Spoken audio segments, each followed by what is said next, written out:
Nintendo. And Nintendo fans, let's talk.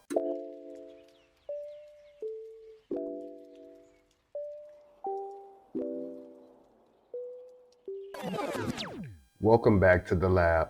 Today I'd like to take a little time and discuss the company that is Nintendo. But first, let's take a look at this quote from PlayStation's ex-boss, Shawn Layden. In this article from Go Nintendo, I'd like to highlight a few points about Nintendo that Shawn Layden brings up. I'll show the entire article so you can pause and read at your own discretion. Shawn Layden starts his quote by saying, "I think Nintendo's been very intentional in what lane they play in, and I'm not being dismissive about that at all. I think they're very focused on who their fans are and what their fans want." The older I get, the more I agree with two things can be true at once. While Nintendo does play in its own lane, it's often to the detriment of so many others. For example, Nintendo recently demanded that Japan's largest charity speedrunning event, RTA, stop using its games, citing that previous use was unauthorized because the nonprofit failed to obtain permission. However, we turn a blind eye to the negative due to the feelings we get remembering the glory days of Nintendo. I think Nintendo is focused on who their fans are and what their fans want, but that's not to benefit us. That's adjunct at best.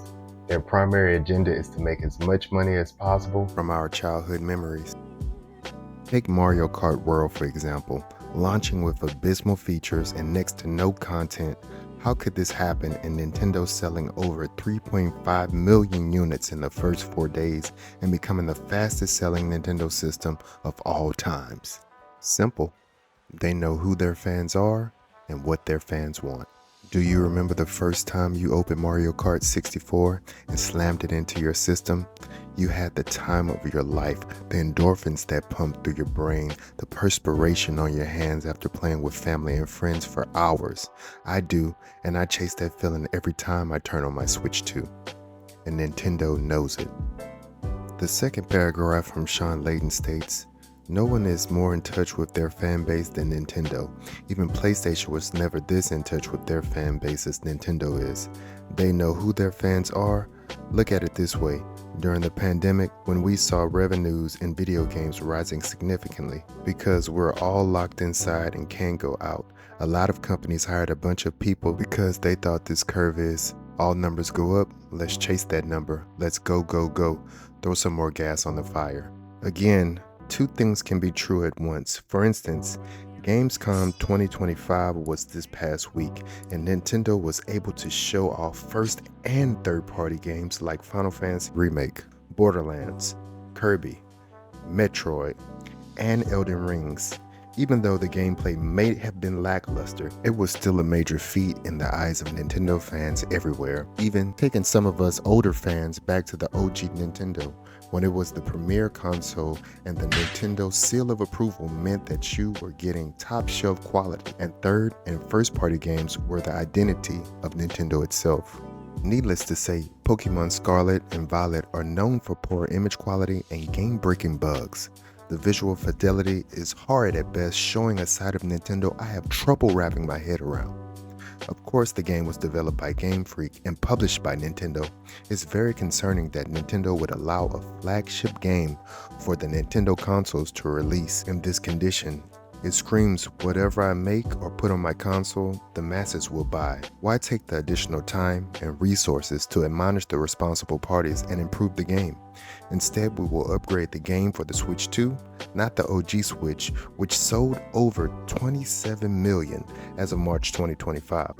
A simple FYI for those who don't know, Nintendo owns a 32% stake in the Pokemon Company. So how many times will we let Nintendo get away with doing what they want, and we reward the company while they do so? And if you don't agree with me, I'll give you 3 words: gaming key cards. But we'll save that topic for another day. The last paragraph from Shawn Layden's quote states, well, actually, Nintendo knew what would happen, so they're like the one team that stayed just in position. They stayed on course, they had their plan, they're moving their plan, so they didn't have to suffer the peaks and valleys so much as if you're chasing the opportunity. They just know what their opportunity is. They see it, they understand it better than anyone else, and they go for it. And they do it really well. Yes, I do think they know what their opportunity is, and I think that's the brand.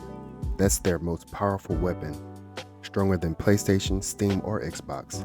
The system that's near and dear to everyone's heart. The name your grandmother called any gaming device you ever owned.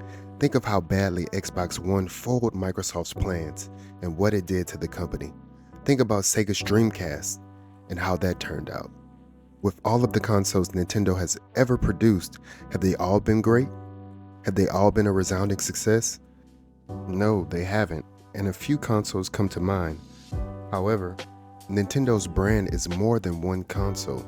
It's an idea, it's a feeling, it's a sense of pride, and as of late, it's a money pit.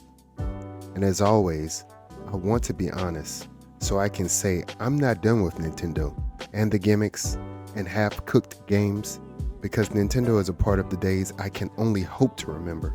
So with woeful regret, here Nintendo, take my money. So, tell me how you feel about the big N in the comments down below. If you made it this far, thanks for watching. Consider leaving a like and or subscribe. It helps the channel more than you know. I really want to thank everyone for watching my videos over the last week. It means the world to me. If you subscribed or didn't subscribe, clicked off, called me names, it doesn't matter. Thank you. But more importantly, keep moving forward and game on.